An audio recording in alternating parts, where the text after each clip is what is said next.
పరిశ్రమల కోసం కేటాయించిన భూముల్ని నివాస ప్రాంతాల ముసుగులో మౌలిక వసతుల కల్పనకు అనుమతులిచ్చిన అధికారులపై విజిలెన్స్ విచారణకు ప్రభుత్వం ఆదేశించింది. విచారణ అనంతరం అధికార దుర్వినియోగానికి పాల్పడిన అధికారులకు ఇబ్బందులు తప్పకపోవచ్చనే చర్చ అధికారుల్లో జరుగుతోంది.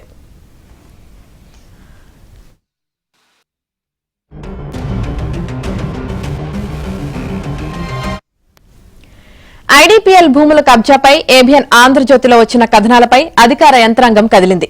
హైదరాబాద్ లోని ఐడీపీఎల్ పరిశ్రమకు చెందిన విలువైన భూములను నిబంధనలకు విరుద్దంగా క్రమబద్దీకరించి వివిధ శాఖల అధికారులు అధికార దుర్వినియోగానికి పాల్పడటం కలకలం రేపింది.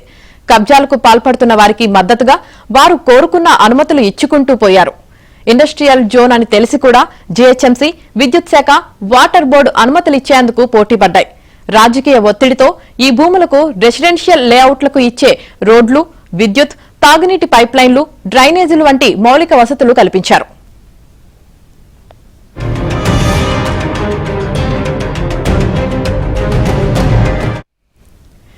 అయితే ఈ మొత్తం వ్యవహారంపై మేడ్చల్ కలెక్టర్ మను చౌదరి లోతైన విచారణ చేపట్టారు.